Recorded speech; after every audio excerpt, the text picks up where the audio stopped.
3 invités avec nous chaque soir pour décrypter les mouvements de la planète marché. Aymeric Blond est avec nous, gérant action chez Taylor Asset Management. Bonsoir Aymeric. Bonsoir. Jean-Jacques Friedman nous accompagne, le directeur de gestion délégué de Vega IS. Bonsoir Jean-Jacques. Bonsoir Grégoire. Et Adrien Dumas est également en notre compagnie, le directeur des investissements de Mandarine Gestion. Bonsoir Adrien. Bonsoir Grégoire. What if, et si Hormuz finissait par rouvrir? Je vais vous placer un peu dans cette situation, messieurs. C'était un peu la réflexion qu'on pouvait avoir ce week-end, même si on comprend aujourd'hui, encore une fois, que la signature peut prendre un peu de temps. L'objectif est quand même d'arriver à un accord, bon ou mauvais. On verra bien ce que pourrait contenir un accord entre l'Iran et les États-Unis. Mais si on se place dans cette situation, quelle logique de marché il va falloir affronter, entre guillemets, au moment où un accord sera signé qui permettra une réouverture d'Ormuz, Adrien? Il y aura plusieurs éléments à surveiller. D'abord, il y a le côté diplomatique, géopolitique. C'est dans quelle mesure, effectivement, cet accord inclut largement une paix, une stabilisation de la situation au Moyen-Orient. Quelles vont être les parties prenantes? Est-ce qu'Israël fera partie ou pas de cet accord? Dans quelle mesure le sujet de l'uranium permettra aussi de conclure que c'est un accord qui va durer?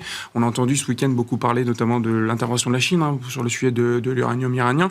Donc, voilà, ça pourrait donner des gages d'un accord qui pourrait durer, qui donnerait... Comme tiers de confiance, quoi. La Chine agirait comme tiers de confiance. Exactement, et c'est pas anodin. On est 15 jours après quand même les rencontres entre les administrations américaines et chinoises. Je pense qu'effectivement il s'est joué aussi quelque chose là-dessus. Donc effectivement là, ça donnerait l'impression en tout cas qu'il y a quelque chose d'un peu plus solide qui peut durer dans le temps. Et puis après évidemment avec la question de la réouverture des détroits et les conséquences que ça peut avoir sur assez rapidement une détente des prix du pétrole et donc toutes les questions qu'on se pose sur les trajectoires d'inflation, les trajectoires de taux et la pression qui pourrait être mise, qui devrait du coup être un peu moins importante sur les banques centrales pour agir. Donc ça, c'est termes d'ampleur du mouvement, enfin je sais que la question est... Il n'y a pas de réponse à cette question, mais on peut imaginer effectivement une baisse d'ampleur pour le pétrole et donc pour les rendements souverains. J'imagine les deux fonctionnent encore ensemble avec des corrélations de quasi 1 pour 1.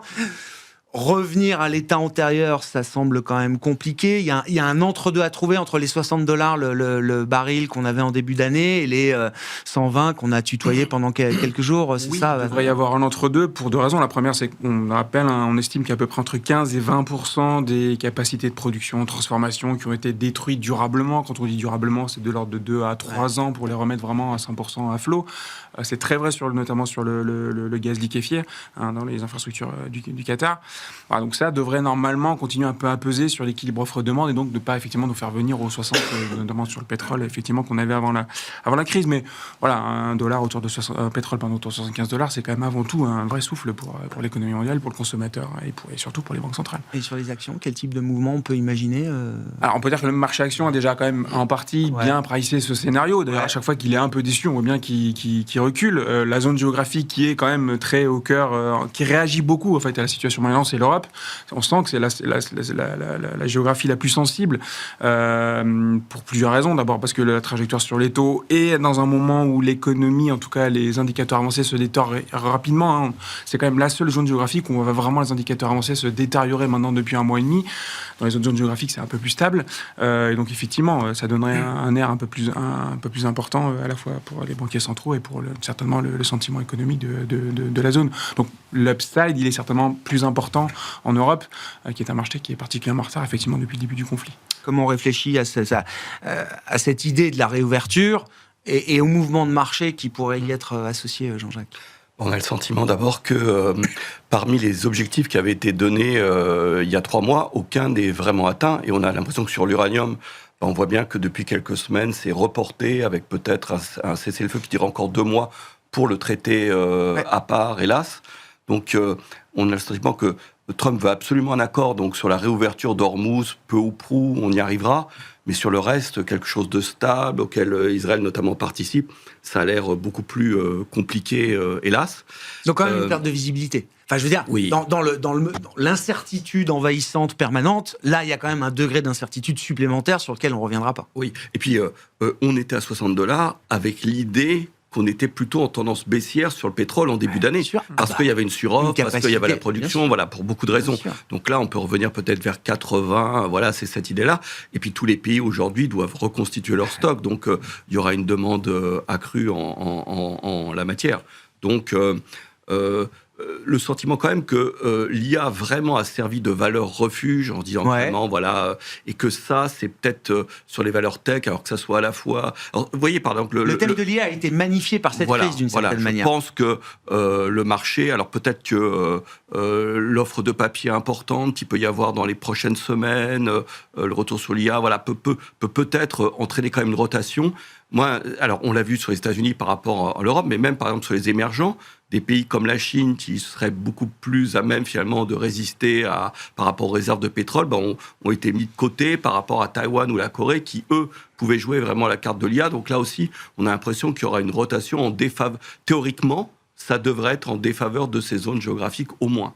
Voilà. Ouais. Sur le papier, c'est ça. Et rotation pour, donc, géographiquement, pour retourner vers l'Europe, mais en termes de secteur, de thème, on gardera de l'IA dans les portefeuilles, j'imagine. Oui, mais si on fait un peu de plus-value sur l'IA, c'est pour réallouer dans quel secteur, par exemple Alors, on peut s'attendre quand même si on voit que quand il y a une crise, à chaque fois, finalement, on monte les marges d'escalier positivement sur les actions et on descend négativement sur les taux. Il nous semble qu'à 20 ou 30 centimes, on arrive aussi un peu sur le top des taux, donc quelque chose donc la consommation discrétionnaire bien sûr, parce que là si on dépense moins d'argent sur le pétrole, c'est favorable à ça. Ça peut être la construction.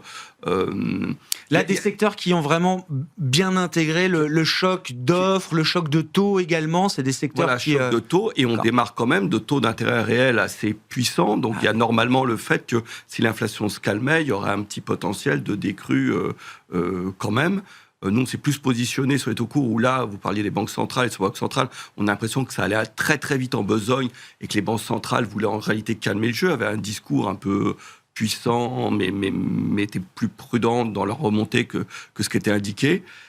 Et que la baisse du long, peut-être même un peu des secteurs un peu neutres au milieu de tout ça, comme les bancaires, qui n'ont pas particulièrement souffert, mais qui peuvent revenir aussi un peu sur le devant de la scène. Donc nous Vous avez déjà préparé les portefeuilles dans cette... Parce que c'était... moi, j'allais dire, là, on se projette dans une forme de fiction, une fiction on l'a préparé qui a des chances de devenir réalité, mais la question, on l'a préparé en 2 temps. Il y a 2-3 semaines, en vendant l'US hors Nasdaq, en réduisant fortement l'US hors Nasdaq, mais ça a continué à monter. Et la semaine dernière, en allégeant aussi le Nasdaq pour se repositionner vraiment sur l'Europe. Donc oui, je pense que ça vaut le coup de le préparer de cette manière-là. Émeric, vos commentaires, est-ce que c'est le moment déjà de se préparer à cette idée et aux conséquences de marché, notamment alors d'une fin de conflit, en tout cas d'une pause durable et d'une réouverture, d'une reprise du trafic à travers le détroit d'Ormuz? Beaucoup de choses ont déjà été dites. Ouais. Vous n'avez pas la place la plus facile. Oui, effectivement. Et je vous lancerai en premier sur SpaceX. Non, pas de problème.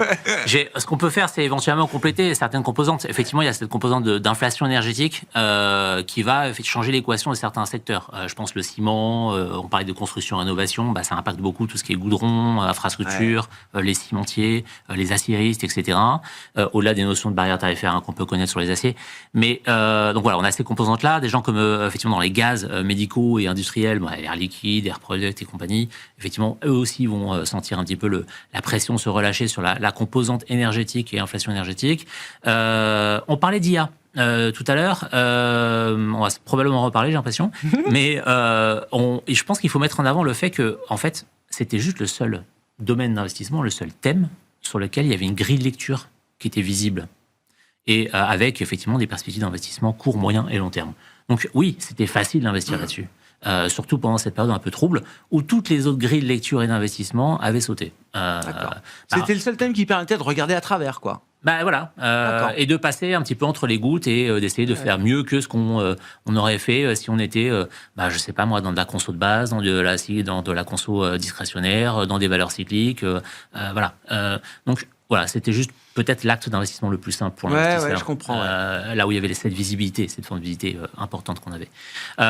Enfin, préparer les portefeuilles dans la perspective d'une fin du conflit ou d'un enlisement du conflit, parce qu'on est proche de la guerre éternelle là-dessus. C'est des conflits ouverts qui ne s'éteignent jamais, en fait.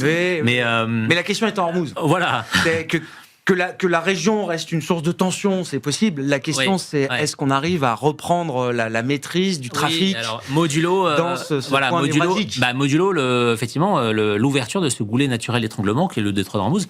Les Iraniens parlent déjà de mettre des péages qui seraient peut-être acceptés par les Américains. Donc là encore, on vient enfoncer la thèse d'investissement qu'on avait initié lors de l'invasion de l'Ukraine par la Russie, l'indépendance énergétique, la souveraineté énergétique. Et c'est vrai que la vérité, c'est qu'on avait tous des problèmes d'énergie. Aux US, parce qu'on installait des data centers à foison.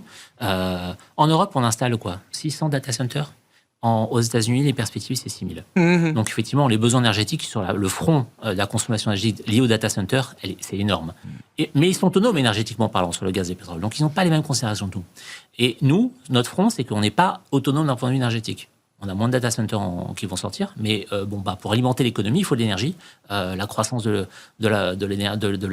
l'économie, c'est indexé à la croissance de la consommation d'énergie. Donc, effectivement, c'est important.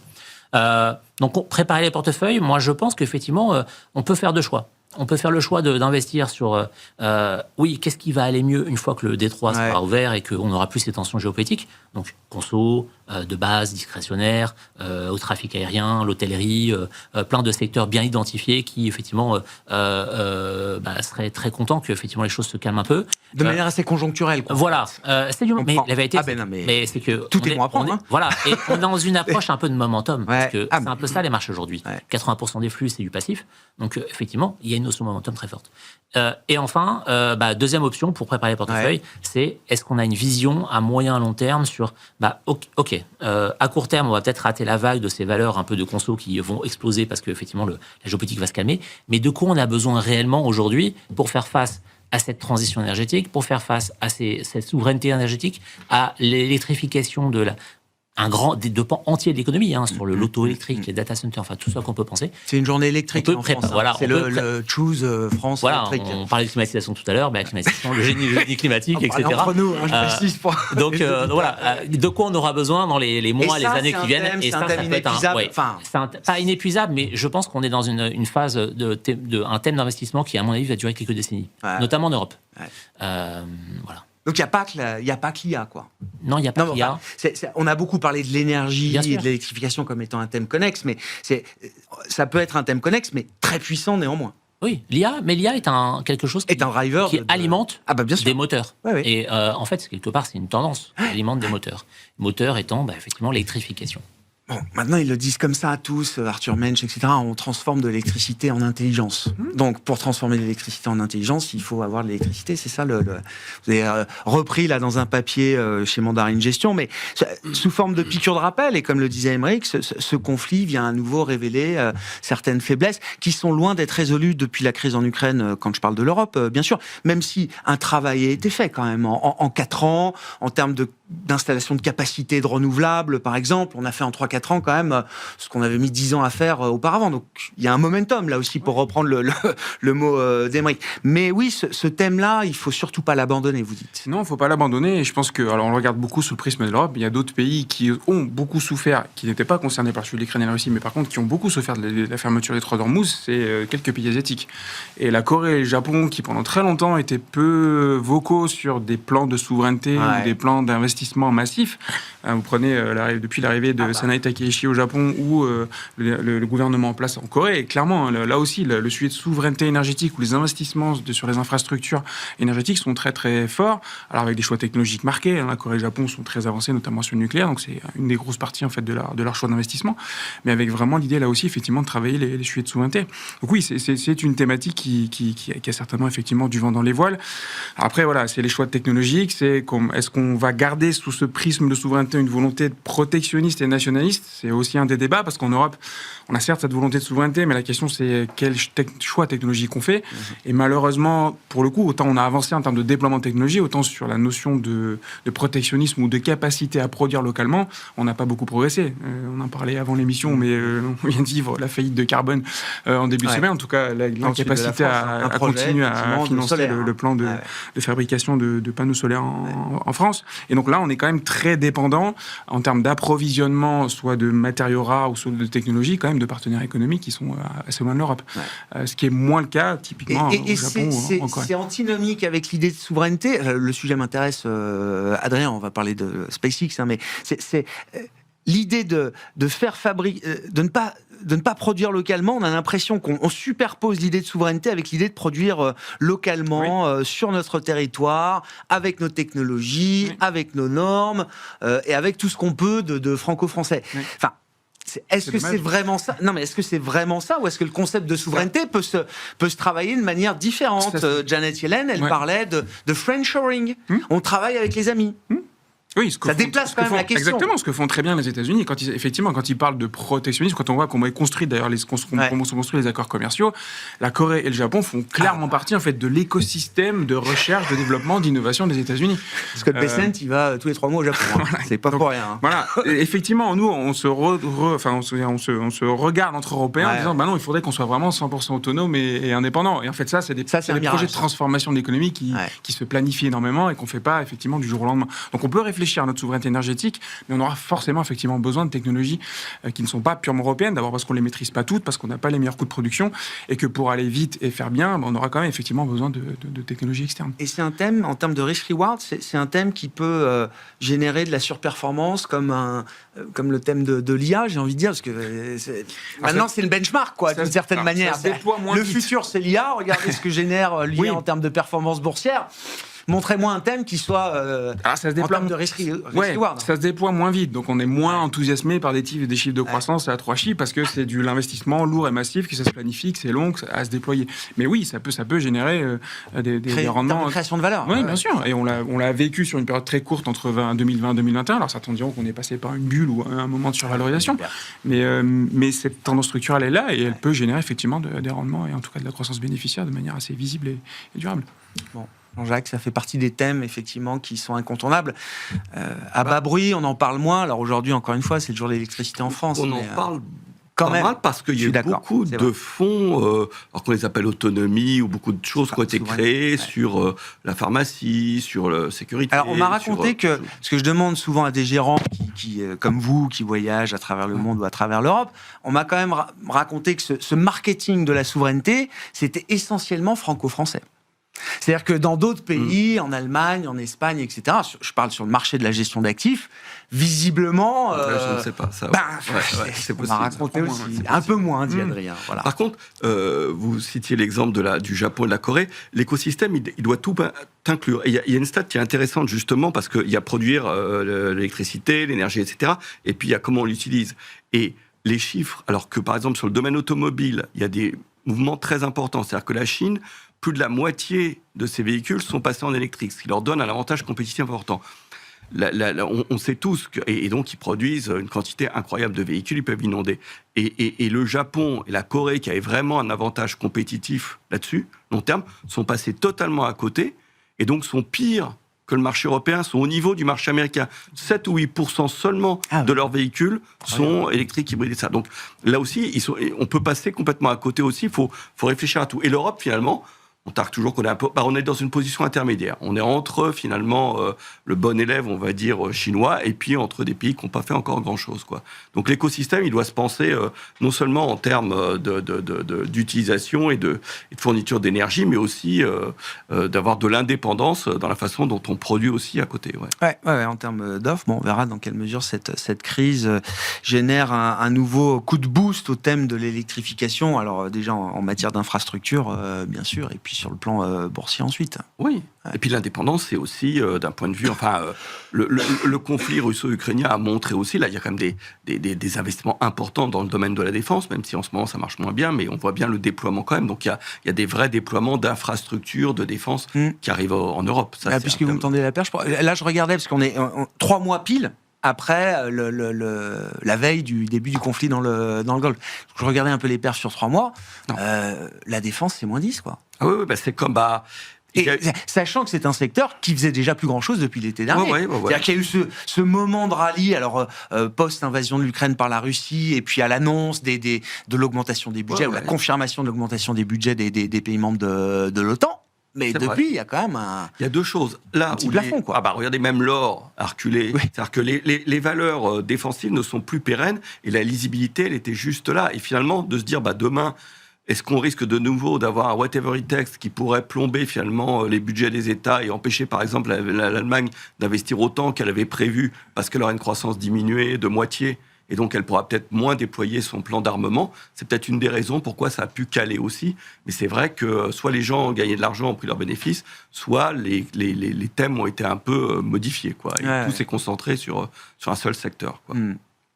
À propos de concentration sur le secteur de l'IA, Aymeric, je ne sais pas si vous voulez reprendre la parole là-dessus. Alors, on a eu les résultats de Nvidia la semaine dernière. La question étant, est-ce qu'on assiste au début du commencement de la normalisation de cette entreprise, en termes de métriques, en termes de performance boursière aussi, parce qu'on a d'autres boîtes dans le secteur des semi-conducteurs qui font mieux que Nvidia désormais. Qu'est-ce que ça nous dit du moment IA dans lequel on se trouve ?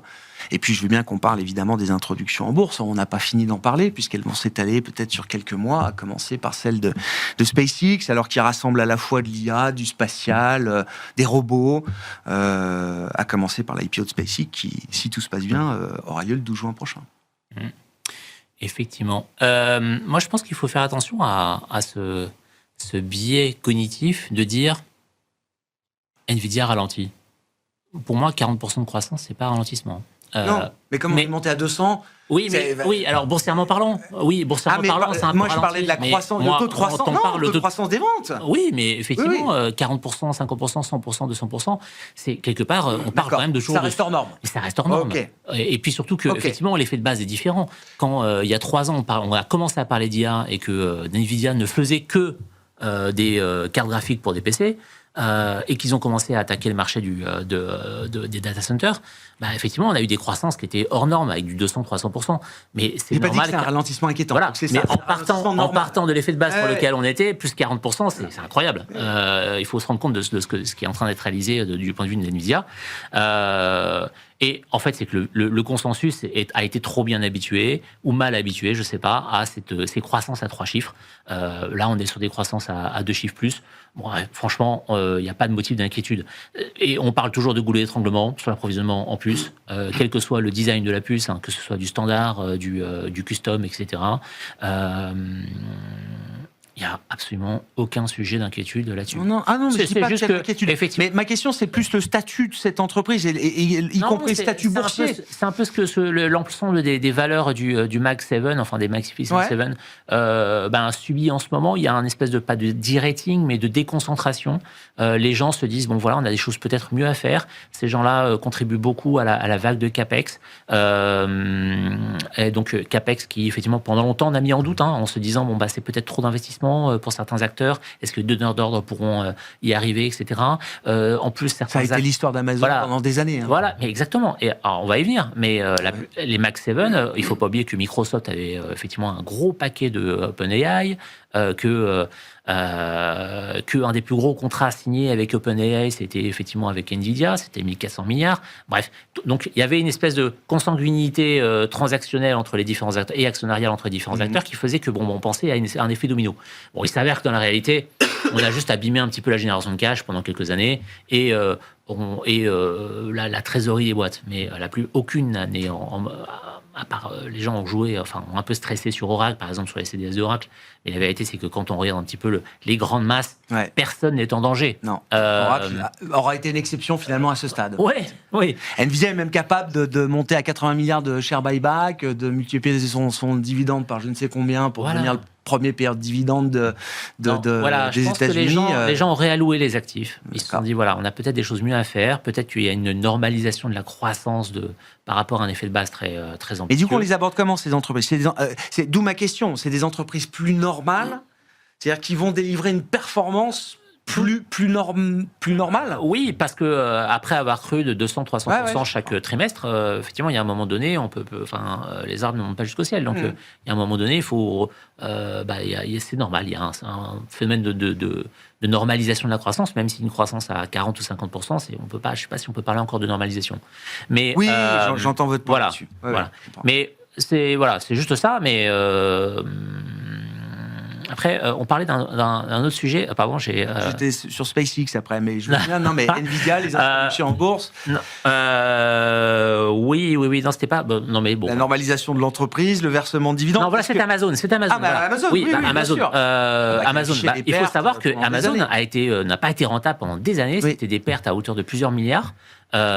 Effectivement. Et jusqu'à 6 ans avant 2003, la première année bénéficiaire d'Amazon, c'était que des pertes. C'était un désastre. Mais 6 ans avant 2003 Ouais. Oui, c'est ça. Pendant 6 ans, jusqu'en 2003, c'était des pertes. Donc la première année de rentabilité, c'est 2003. Voilà, c'est ça, c'était une rentabilité au niveau oui. des bidas, donc c'était pas encore de la vraie rentabilité comme on en parle aujourd'hui. Et on m'a dit, j'ai pas refait le calcul, mais un de vos confrères m'a dit que à partir du moment où Amazon est devenu rentable, donc en 2003, j'étais pas allé rechercher la date, le titre a fait x15. Voilà. Non mais. Donc parfois, il faut consentir certaines choses avant la de. question de savoir si SpaceX devenait rentable un jour, où est-ce que ça nous amène, Adrien Je suis pas allé vérifier moi-même, mais je crois Elon Musk a déjà dit qu'il n'avait pas comme ambition que SpaceX soit rentable. Ah, c'est pas fait pour être rentable. D'accord. Il a pas je sais pas comment il a été formulé, mais l'idée il n'y a pas d'horizon de temps sur la rentabilité. D'accord. Il avait fait parler de Tesla, d'ailleurs. Ouais. Voilà, ça donne Il un avait peu dit de que marge de Tesla manœuvre. au moment de l'IPO, que Tesla n'avait pas vocation à être rentable. Il avait laissé entendre. Au départ, c'était des roadsters. Après, il y a eu l'essai de monter en cadence. Enfin, il n'a jamais vendu autant de véhicules que Volkswagen, par exemple. Oui. Voilà. Ah non, mais Pardon. ça c'est sûr. Oui. Pour une valorisation qui a largement dépassé l'ensemble des valorisations des OEM du monde entier. Adrien, donc oui, alors SpaceX sera pas rentable, mais alors sur la logique d'introduction en bourse, quand même, avant d'en venir peut-être spécifiquement à SpaceX, qu'est-ce que ça va apporter des nouveaux véhicules pour investir sur le thème de l'IA? Est-ce que pour une Nvidia, c'est le moment justement de montrer à ses actionnaires qu'on va bien les récompenser, la loyauté, la fidélité, tout ça se paiera en dividendes, en share buyback, parce que attention, à côté, on pourra investir dans OpenAI et Anthropic d'ici Noël. Alors, je trouve que le marché a déjà réagi comme ça, en fait. Le côté Nvidia est un peu délaissé, c'est ça. C'est qu'en fait, il y a d'autres pépites à côté qui sont devenues un peu attractives. On a vu émerger des nouvelles technologies. On a beaucoup parlé de la photonique. On a beaucoup parlé de les data centers orbitaux. Et vraiment, le SpaceX quantique connaît ce moment de gloire. Et l'IPO SpaceX, elle a été ultra bien packagée, parce que quand on réfléchit à l'acquisition, à la fusion avec xAI et l'idée qu'en fait, on va vendre une infrastructure de data centers orbitaux. Alors certes, c'est SpaceX qui va envoyer les satellites, mais l'objectif, c'est de construire jusqu'à 1 million de satellites pour vraiment avoir une puissance de calcul dans l'espace, parce que la puissance de calcul dans l'espace sera beaucoup moins chère, parce qu'on aura accès à du soleil, et que c'est assez simple avec un laser de renvoyer la donnée. En tout cas, c'est ce qui est promis sur Terre. Voilà, le storytelling est quand même très très bien packagé. Et effectivement, c'est presque plus une histoire d'IA aujourd'hui que de lanceurs orbitaux ou de conquête spatiale. En tout cas, c'est vraiment comme ça qu'elle est vendue. De développer toujours plus une infrastructure IA. Infrastructure IA. Voilà. Donc c'est ça qui est proposé. Donc avec l'idée qu'on va là aussi déployer des nouvelles technologies. Alors ça a beaucoup d'avantages quand même, le data center orbital. Effectivement, on consomme pas d'eau, on n'a pas besoin de refroidir, on a du soleil à volonté. Si c'est pas en orbite stationnaire, on a du soleil 24 heures sur 24. Donc ça peut permettre d'avoir une infrastructure énergétique beaucoup plus légère. On n'a pas besoin de batterie, ça fonctionne 24 heures sur 24. Donc voilà, d'un point de vue économique, on arrivera peut-être à une compétitivité de cette génération de calculs dans l'espace qui a du sens. En tout cas, vraiment, c'est au cœur de la façon dont le prospectus IPO est rédigé, pour l'avoir un peu lu. Et puis avec seulement 5% de flottant qui va être coté, 30% pour le retail. Donc oui, elle va très bien se passer. Elle va rentrer directement dans le S&P à hauteur de quasiment 2%. Donc, alors c'était la question qu'on se fait en fin de semaine dernière. Oui, le S&P va l'accepter très vite dans les indices. Donc on va avoir de la tech non rentable qui va peser 2000 milliards de dollars avec 5% de flottant. Exactement, dans le S&P. Voilà. Donc tout est bien pondéré, donc ça se passe bien. Pondéré par la capitalisation. Par la capitalisation. Donc ça va effectivement plutôt bien se passer. Ça va aller très vite, quoi. Et ça vaut 100 fois le chiffre d'affaires. Ça vaut, oui, le chiffre d'affaires.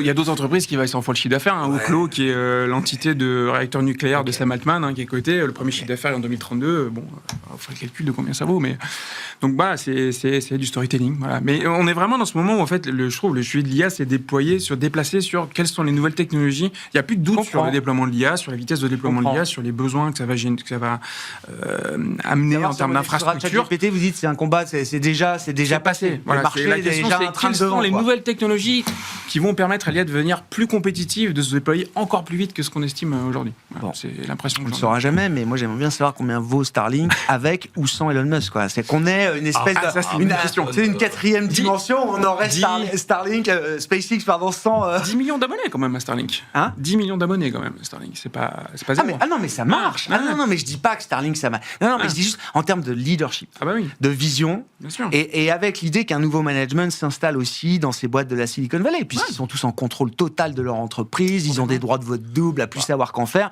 Il aura contrôle sur 85% du capital. Ouais, 70%. Vous êtes minoritaire dans SpaceX, mais Ouais. enfin, vous n'existez pas. Ouais.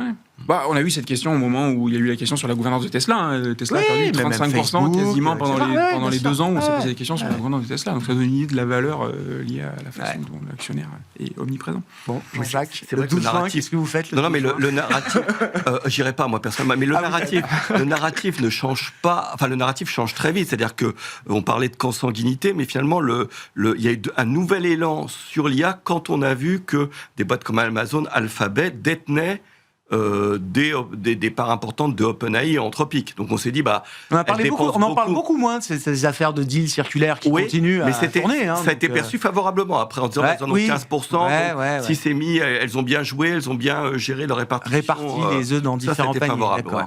Mais la différence, c'est que Amazon partait d'une capi qui valait pas grand-chose, a peut-être fait x15, mais là, on part directement d'une Oui. capi gigantesque. Oui. Donc, je veux bien tout, mais là, c'est quand même, personne ne peut absolument juger de ça, quoi. C'est vraiment de la science-fiction. Pour l'instant, le chiffre d'affaires, c'était 4 milliards de pertes.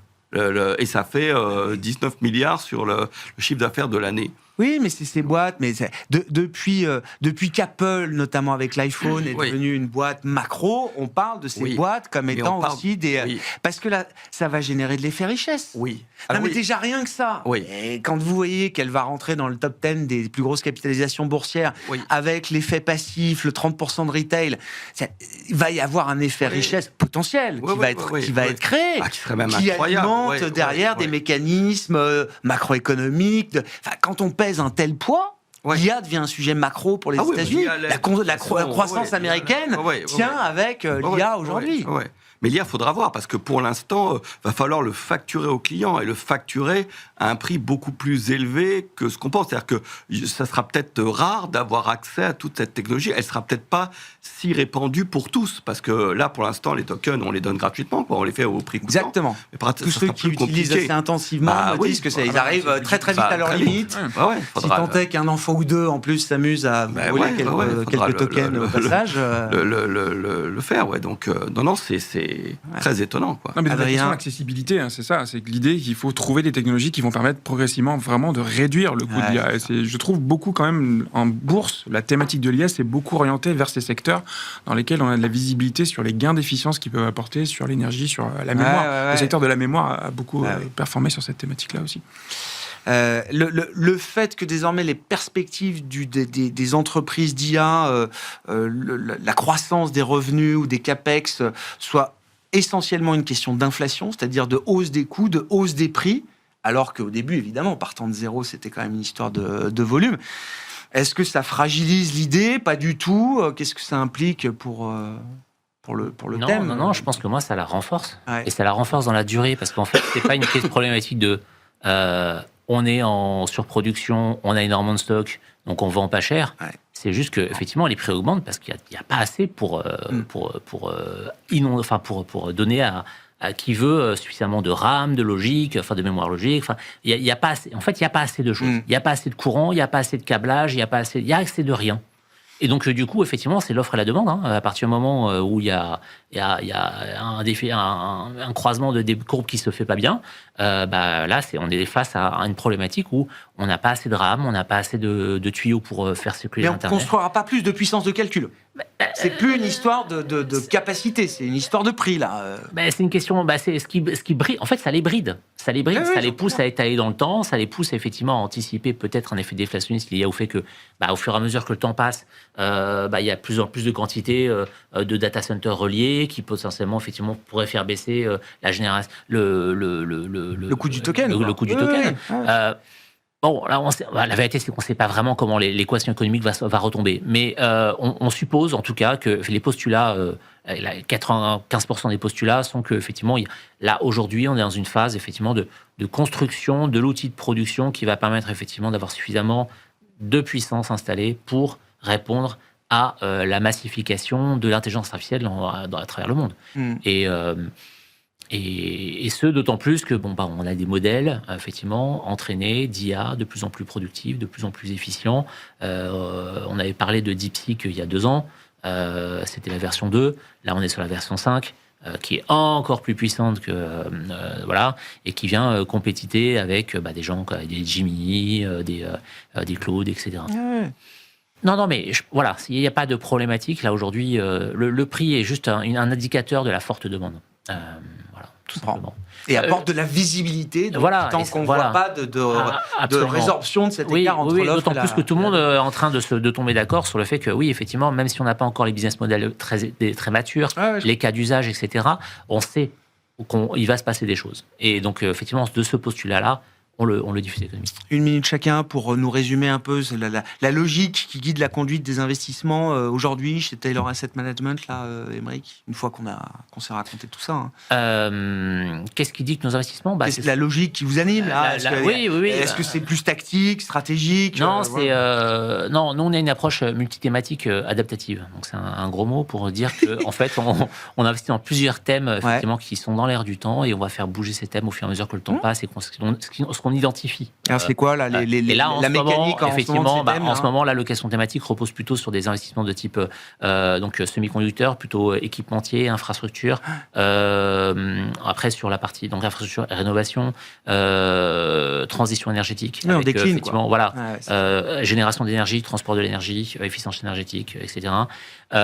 Et puis les banques. Aussi, on a des banques. Et on pense qu'effectivement, ça aussi, c'est un thème qu'on peut regarder, quel que soit le comportement des taux. Qu'est-ce qui diversifie un peu, alors, ce qui vous anime en termes de gestion, là, aujourd'hui, chez Mandarine, et puis comment on trouve un peu de décorrélation, de diversification aussi? C'est le bon mot, c'est ça, c'est la décorrélation et diversification. C'est-à-dire que quand on regarde froidement les marchés aujourd'hui, le driver IA, il représente quasiment 65% du BPA aux États-Unis, il représente 55% du BPA en Corée, il représente 65% du BPA à Taïwan. Donc, voilà. C'est dans les actions et dans le crédit, en plus. Exactement. C'est un thème qui est en train de monter dans le crédit. Donc, on se retrouve dans les deux poches avec donc, on va chercher un peu de Brésil, des choses vraiment diversifiées pour essayer d'avoir d'autres moteurs de performance qui ne sont pas effectivement tous les mêmes et de garantir un contrôle un peu de la volatilité ou du tail risk qui pourrait venir. Je ne sais pas, l'IA, il peut demain y avoir un accident, un retour en arrière, une question sur le niveau des capex, on l'a déjà vécu quelques fois, ça peut être sanglant. Donc moi, c'est le maître mot, c'est la décorrélation, la recherche de la décorrélation par la diversification. Jean-Jacques? Des décorations qui sont liées, le Brésil, les matières premières, c'est lié aussi, d'une certaine manière, mais je trouve que c'est une dérivée seconde intéressante. Il y a les thèmes structurels, on adhère totalement. Il y a des thèmes peut-être un peu à court terme sur ce qui a été massacré dernièrement. Oui. Voilà, il y a ça. Le voyage, tout ça. Voilà. Genre d'idée, donc et puis il y a peut-être le fait que le lien très fort et la prédominance quand même des États-Unis, à part ce thème de l'IA et du dollar, est quand même battu en brèche par la politique de Trump, par cette guerre qui a été conduite et qui est un échec et qui témoigne de la fin de l'exceptionnalisme américain. Donc l'effritement quand même de la suprématie, parce que en titre, on avait le retour de la suprématie des actions américaines, j'entends. Vous dites non, la toile de fond reste même qu'il y a un petit travail de sape quand même. Très nettement. Et de remise en cause de cette suprématie-là. Très nettement. Ouais. Merci beaucoup, messieurs. Merci d'avoir été les invités de Planète Marché ce soir. Jean-Jacques Friedman, le directeur des gestions déléguées de Vega IS, Aymeric Blon, gérant action chez Taylor Asset Management, et Adrien Dumas, le directeur des investissements de Mandarine Gestion, étaient en notre compagnie.